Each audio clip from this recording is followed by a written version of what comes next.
ये वर्ड्स हमेशा ध्यान में रखते कि आरोग्यम धन संपदा, ये खाली हम बोलते हैं लेकिन रियली में हम हेल्थ के ऊपर ध्यान देते हैं क्या? तो हमारा यही मिशन है कि आरोग्यम धन संपदा, हमारा एक चीज़ अपना निरोगी रहे घर अपना, हमारा घर हेल्दी रहना चाहिए, इसके ऊपर हम काम करते हैं। हेल्दी तो आपका हैप्पी हेल्दी लाइफ चाहिए। और हम एक सपना वेलनेस सेंटर से काम करते हैं वे 9 साल से। मेरे पास फूड लाइसेंस न्यूट्रिशन का कोर्स ये सर्टिफिकेट है जो कि आप देख सकते हो। एक यानी कि हम जब आपके सामने बात करते हैं तो मैं एक वेलनेस कोच हूँ जो डाइट के ऊपर, न्यूट्रिशन के ऊपर और हेल्थ के ऊपर, आपको एक्सरसाइज के ऊपर बात कर सकता हूँ।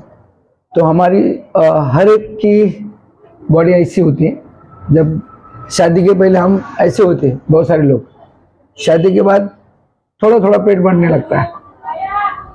तो ये सिचुएशन है, लेडीज में भी शादी के पहले बहुत स्लिम रहती है, बाद में वेट बढ़ता है।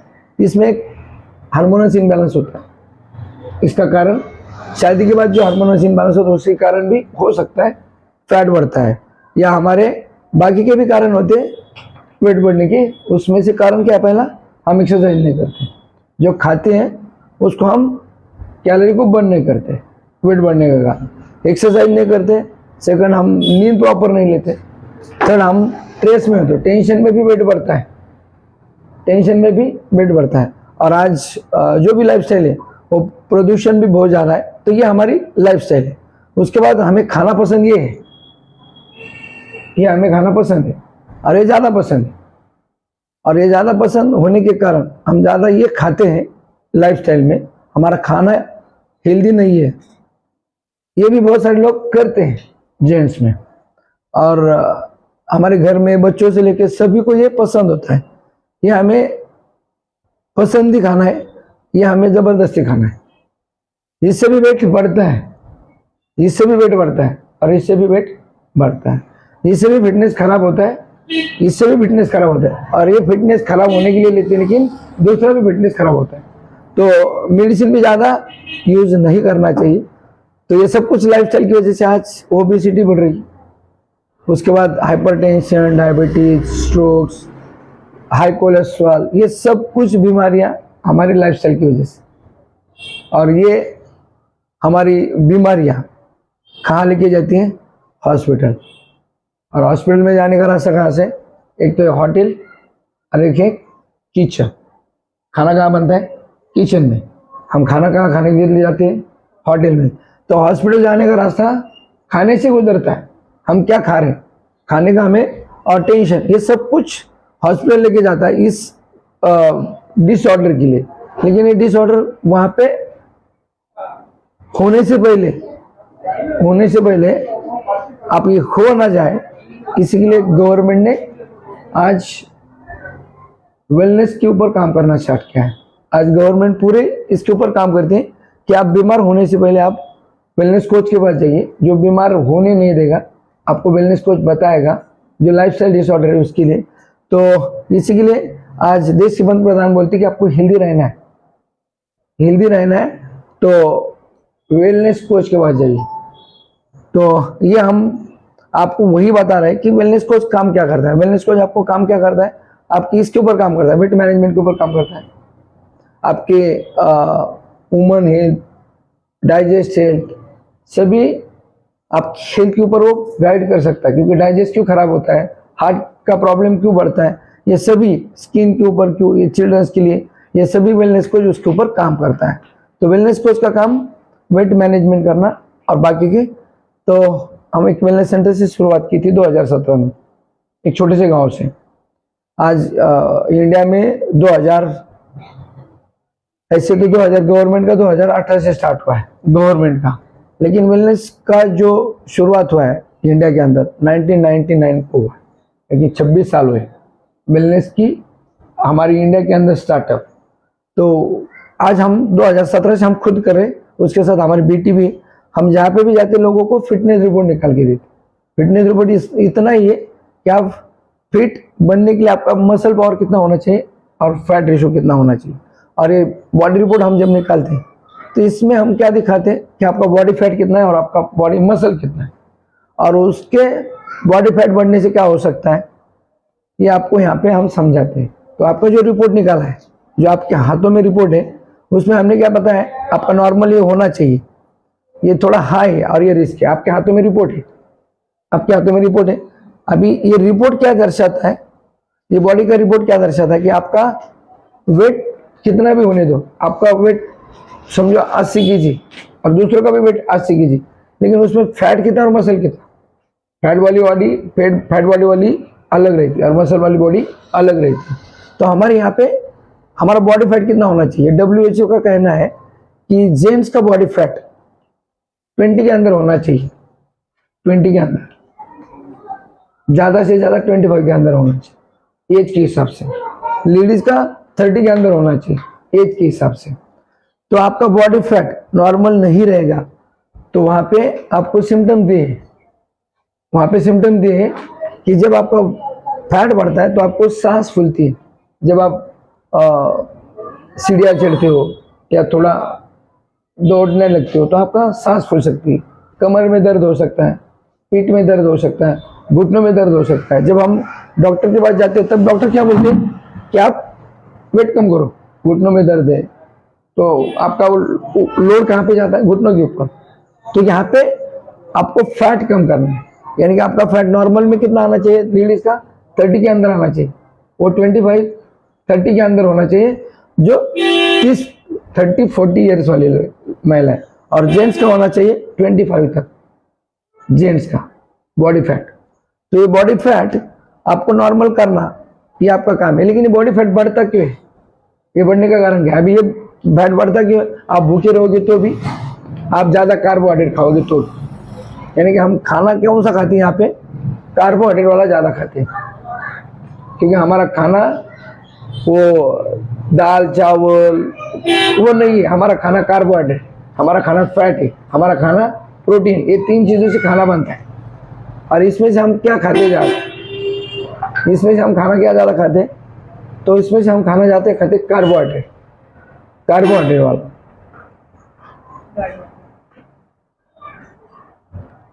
फैट बढ़ता है तो आपके घर में क्या ज्यादा आता है, आपके घर में ज्यादा आता है ज्वार बाजरा गेहूं राइस, ये ज्यादा मात्रा में आता है और हम खाते भी वही ज्यादा है क्योंकि सस्ता है, कार्बोहाइड्रेट सस्ता है। तो कार्बोहाइड्रेट खाने से फैट बढ़ता है, समझ में आ रहा है मुझे।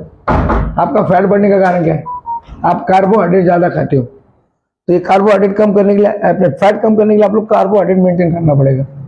उसके बाद विजरल फैट है, विजरल फैट क्या होता है, ये विजरल फैट आपके बॉडी के अंदर जो पेट है, पेट के अंदर जो पिलर रहता है चर्बी, वो विजरल फैट होता है। वो कितना होना चाहिए, 9% होना चाहिए, ज्यादा से ज्यादा 9% के आगे नहीं होना चाहिए। तो ये आपका विजरल फैट 9% के आगे है तो आपको एसिडिटी हो सकती है, आपको थायराइड बन सकता है, थायराइड भी हो सकता है सिम्टम्स है। उसके बाद कोलेस्ट्रॉल लेवल भी बढ़ सकता है। तो ये यहाँ पे आपका 9 के आगे नहीं होना चाहिए कोलेस्ट्रॉल, ये विजरल फैट। तो विजरल फैट आपका 9 के अंदर होना चाहिए, ये ज्यादा नहीं होना चाहिए, जिससे आपको प्रॉब्लम बढ़ता है। और ये बढ़ता किससे, फैट खाने से। आपके घर में ऑयल आता है, आपके घर में तुप आता है, आपके घर में जो भी फैट वाला खाना है वो आपका यहाँ पे विजरल फैट बढ़ाता है। आप तेल ज्यादा खाते हो तो विजरल फैट बढ़ेगा, नॉन वेज ज्यादा खाओगे तो भी फैट बढ़ेगा। तो फैट किससे बढ़ता है, फैट खाने से, कार्बोहाइड्रेट खाने से फैट बढ़ता है। और ये दोनों कैलोरी में आता है ना, इसका माप भी कैसे होता है, कैलोरीज में। तो हम ज्यादा कैलोरी खाते थे, यहाँ पे कैलोरी दिखाई देता है। तो आपका कैलोरी कितना होना चाहिए, हाइट के हिसाब से और एज के हिसाब से। लेडीज का कैलोरीज होना चाहिए 1200 से लेके 1350 तक, और जेंट्स का होना चाहिए 1500 से लेके 1600 तक। तो आपका रिस्टिंग मटेरियल ज्यादा है, यानी कि आपने जो खाया है वो स्टोर किया है, आपने कैलोरीज आपकी बॉडी के अंदर कैलोरी स्टोर किया है। तो ये कैलोरीज आप कम करोगे तब जाके आपका वेट कम होगा, कैलोरी कम करोगे तब वेट कम होगा। तो कैलोरी मैनेजमेंट करना पड़ता है। तो कैलोरी मैनेजमेंट करने के लिए आपको खाने में भी कार्बोहाइड्रेट कम खाना पड़ेगा, फैट कम खाना पड़ेगा, कम मात्रा में, तब जाके आपका कैलोरी मैनेज होगा, और जो स्टोर है कैलोरी उसके लिए आपको एक्सरसाइज करना पड़ेगा थोड़ा बहुत। तो हम जो बोलते हैं ना, एक्सरसाइज करोगे तो जल्दी कैलोरी बर्न होगा, एक्सरसाइज नहीं करोगे तो थोड़ा टाइम लगेगा। हमें 5 केजी वेट कम करने के लिए 2 महीना लगता है किसी एक्सरसाइज करने वाले को, तो किसी को विदाउट एक्सरसाइज 5 केजी वेट कम करने के लिए 4 महीने लगे, क्योंकि एक्सरसाइज नहीं कर रहा है ना, कैलोरी बर्न नहीं कर रहा। तो यहाँ पे वो कैलोरी बर्न करना पड़ता है। उसके बाद बीएमआई आता है। स्टैंडर्ड बीएमआई होता है 24.9 के अंदर होना चाहिए, 24.9 के अंदर होना चाहिए बीएमआई, स्टैंडर्ड बीएमआई। तो आपका बीएमआई ज्यादा है तो उससे क्या हो सकता है, उससे आपको बीपी, शुगर, स्ट्रोक्स, पैरालिसिस ऐसी बीमारी बढ़ सकती है। ये सिम्टम्स है, क्योंकि ज्यादा बीएमआई अच्छा नहीं। तो किसी भी डॉक्टर के पास जाइए, वो आपका बीएमआई कभी भी 24.9 के अंदर, 25 के अंदर होना चाहिए। ये हमारा फिटनेस का रिपोर्ट यहाँ पे दर्शाता है। तो ये बीएमआई कम करने के लिए आपको ये मैनेज करना पड़ेगा ऊपर वाला, तब जाके बीएमआई कंट्रोल में आएगा। उसके बाद बॉडी एज, बॉडी एज आपका कितना होना चाहिए, जो आज ऊपर दिख रहा है ना वो यहाँ पे दिखना चाहिए। यहाँ से ज्यादा दिख रहा है तो आपका सेल्स का एज बढ़ा है, आपका जो एज है वो आपकी डेट ऑफ बर्थ का है, लेकिन बॉडी का एज अलग है। हमारी बॉडी पीसी से बनी है ना, सेल से बनी, तो सेल्स का एज है, राइट। तो ये एज हमारा राइट होना चाहिए। उसके बाद सबक्यूटेनियस फैट आता है, स्किन के नीचे भी फैट होता है ना, स्किन के नीचे फैट कितना होना चाहिए, जेंट्स को 15 और लेडीज को 20 स्किन के नीचे। तो आपका वो कितना है आप कुछ देख सकते हो। उसके बाद पेट और पीठ के ऊपर लेडीज का होना चाहिए 20 और जेंट्स का होना चाहिए 15। ये कितना है, वो भी ज्यादा है तो स्किन के नीचे का फैट ज्यादा है। उसके बाद हमारा हाथ है ना, हाथ के ऊपर स्किन के नीचे कितना फैट होना चाहिए, लेडीज के लिए 25 और जेंट्स के लिए 20। आपका दिखाई नहीं दे रहा है, फैट ज्यादा है, वही बता रहा चाहता हूं। क्योंकि गाय का दूध 1 लीटर है, भैंस का दूध 1 लीटर है, किसमें फैट ज्यादा है, दोनों भी 1 लीटर है। अभी आपका वेट कम है, इनका वेट ज्यादा है, लेकिन इनका फैट दिखाई दे रहा है, सबक्यूटेनियस फैट आपका नहीं दिखाई दे रहा है। यानी कि मैंने जो बताया ना, 1 लीटर गाय का दूध है, 1 लीटर भैंस का दूध है, फैट किसमें ज्यादा है, तो आपका वेट कम है लेकिन फैट ज्यादा है, राइट। तो यहाँ पे आपका फैट ज्यादा है, इनका फैट कम है उनके हिसाब से। उसके बाद जो थाइज होता है, थाइज कमर का जो साइज होता है वो मसल नहीं है, फैट बड़ा है ना, तो कितना होना चाहिए, 25-20 होना चाहिए जेंट्स। तो कमर का साइज होना चाहिए लेडीज का 30 के अंदर, 30 इंच के अंदर। तो ये भी ज्यादा फैट है, और फैट ज्यादा होने के कारण मसल कम होता है। कोई भी चीज दोनों भी ज्यादा नहीं रहेंगे ना, एक तो फैट ज्यादा रहेगा नहीं तो मसल ज्यादा रहेगी। तो हमारे बॉडी के अंदर क्या ज्यादा है, तो क्या कम रहेगा, मसल। अभी इनका देखो तो इनका फैट कम है, मसल ज्यादा है इनका रिपोर्ट में, राइट ना सर। इनके बॉडी रिपोर्ट में क्या है, फैट कम है, मसल ज्यादा है, मसल का रेशियो ज्यादा है। तो हमारी बॉडी के अंदर फैट है ना, फैट कम होना चाहिए और मसल ज्यादा होना चाहिए। हमारा उल्टा है, हम मसल कम है और फैट ज्यादा है। तो यहाँ पे मसल कितना होना चाहिए, 37 और लेडीज का 33, आपका दोनों का भी कम है, राइट। उसके बाद पीठ और पैट उसका भी 30 होना चाहिए, 25 होना चाहिए मसल्स। वहां भी 6 पैक होता है ना, वो 30 वाला होना चाहिए। उसके बाद हाथ का मसल कितना होना चाहिए, 45-40। ताकत हाथों में होना चाहिए, बाइसेप वाले का वैसा रहता है 45-40 बाइसेप वाले का। और पैर का मसल कितना होना चाहिए, 50 ताकत, और लेडीज का होना चाहिए 45। तो आपकी मसल डाउन है, जेंट्स के अकॉर्डिंग सभी के सही है, खाली सर का मसल डाउन है एज के हिसाब से, इनका मसल पावरफुल है, आपका फैट ज्यादा है, मसल कम है। तो ये मैं ऐसा था, आप तो मुझे देख रहे हो, ये मैं ऐसा था पहला, ये मैं ऐसा था। मेरी बॉडी एज कैसी दिखती है, यहाँ पे ज्यादा दिख रहे हैं ना। तो उसके लिए क्या होता है, आपको एक्सरसाइज थोड़ा बहुत चलना फिरना, चेयर पे बैठ के भी कर सकते हो। वर्कआउट करना है आपको, गाइडेंस भी मिलेगा, सातत्य रखना पड़ेगा। कोई भी चीज़ आपको हासिल करनी, कोई भी जिंदगी में, तो उसको सातत्य रखना पड़ेगा। एक दिन में कोई भी चीज़ मिलती नहीं है, तो आपको सातत्य रखना पड़ेगा। आपका डाइट प्रॉपर होना चाहिए, और डाइट के साथ साथ न्यूट्रिशन प्रॉपर होना चाहिए। और डाइट और न्यूट्रिशन क्या है? डाइट और न्यूट्रिशन की ये चार्ट आपको समझना पड़ेगा।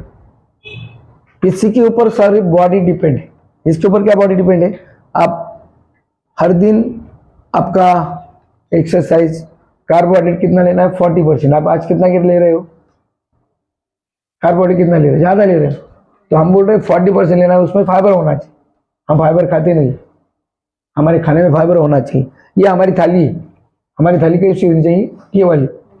हमारी थाली कैसी? हमारे मन चाहे खाने कैसी। तो यहाँ पे कार्बोहाइड्रेट इतना होना चाहिए, उसमें फाइबर होना चाहिए दिन में 30 ग्राम कम से कम। उसके बाद आपका हाइड्रेशन प्रॉपर होना चाहिए, पानी प्रॉपर पीना चाहिए। पानी भी हम प्रॉपर नहीं पीते। अभी आपको पीना चाहिए 5 लीटर की ज़्यादा। अभी ठंड में पानी पियोगे क्या 5 लीटर? अरे हर दिन की बॉडी की नीड है, यानी कि ठंड में हम कम पानी पीते और धूप में ज़्यादा पानी पीते। ठंड में कम पानी पीते, धूप में ज़्यादा पीते। तो हमारी बॉडी जितना वेट है उसके अकॉर्डिंग आपको पानी पीना पड़ता है हर दिन। तो हम पानी भी प्रॉपर नहीं पीते। प्रोटीन कितना होना चाहिए? 30% हमारी बॉडी के लिए प्रोटीन होना चाहिए। हम प्रोटीन खाते नहीं है, क्योंकि ये सबसे महंगा है। मार्केट में भी महंगा है, मार्केट में भी महंगा है, क्योंकि हर एक बंदे को 200 रुपये का प्रोटीन लगता है कम से कम हर दिन। हम प्रोटीन खाते हैं क्या? प्रोटीन का रेट देखो ना। आप पनीर ले लोगे 400 रुपये किलो वाला है, पनीर ले लोगे तो। आप नॉन वेज वाला ले लोगे तो वो 700-800 रुपये किलो वाला है। जो भी प्रोटीन का सोर्स है ना, वो महंगा है, और हम महंगा वाला चीज खाते नहीं। हम सस्ता वाला चीज क्या खाते हैं? क्या खाते हैं? चावल, रोटी, ये ज्यादा खाते हैं। तो ये प्रोटीन हमें खाना पड़ेगा। उसके साथ साथ रेस्ट भी करना पड़ेगा, आराम भी होना चाहिए। उसके साथ हमें फैट, गुड फैट और बैड फैट, गुड फैट और बैड फैट, हम बैड फैट ज़्यादा खाते हैं, ओमेगा 6, लेकिन ओमेगा 3 नहीं खाते। तो हमें ये भी लेना पड़ेगा, ये भी हमारा प्रॉपर होना चाहिए। और उसके साथ साथ हमें विटामिन मिनरल्स लेने चाहिए। विटामिन मिनरल्स यानी कि हम 7 कलर के फ्रूट्स, सब्जी नहीं खाते, और हॉस्पिटल में जाने के बाद पहले यही देते हैं, विटामिन मिनरल्स। तो ये हमारी थाली होनी चाहिए। ये हमारा परिवार है और ये हमारी थाली। हम कैसे क्या खाते हैं, हमें इसमें से क्या प्रॉब्लम है हमारा, ये प्रॉपर करते क्या? हम नहीं करते, इसी कारण हम हॉस्पिटल में जाते हैं। तो मोदी साहब बोलते कि आपको डाइट, न्यूट्रिशन और वर्कआउट करना चाहिए।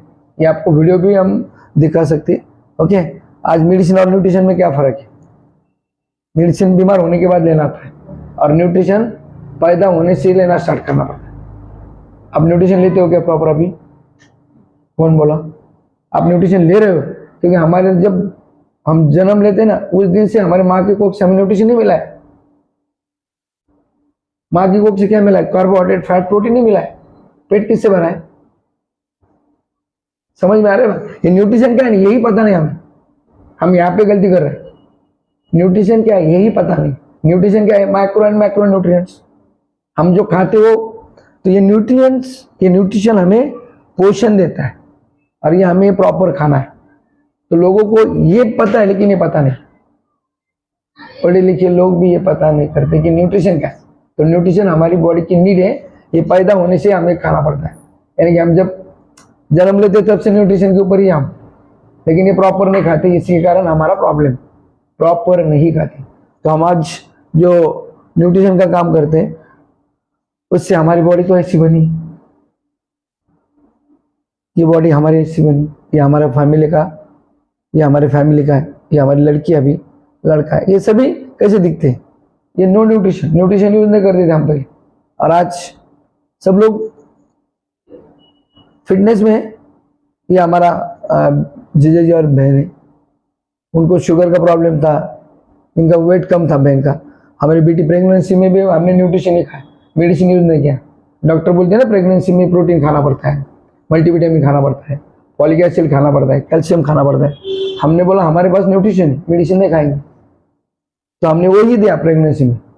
और आज हमारी बहू को भी वही चाहिए, प्रोटीन हम ही दे रहे हैं, मल्टीविटामिन भी हम ही दे रहे हैं। तो ये हमारे घर का पूरा रिजल्ट है। ये इनका वेट कम था, भांजा है, इनका वेट भी न्यूट्रिशन से, ये हमारा डॉक्टरेट का, ये 50 kg के ऊपर वेट लॉस किए हुए लोग हैं। और ये सभी लोग ये 40 kg वेट लॉस किया। 18 साल की लड़की है, 40 kg वेट लॉस किया। इन्होंने 53 kg वेट लॉस किया। ये डॉक्टर है, 82 kg वेट लॉस किया, इन्होंने 70 kg वेट लॉस किया। हमारा मिशन यही है कि लोगों को हेल्दी रखना है और हैप्पी रखना है। तो अभी कोई सवाल है तो आप पूछ सकते हो। ओके, काही प्रश्न असेल तर विचारू शकता। सुरुवात कशी करायची?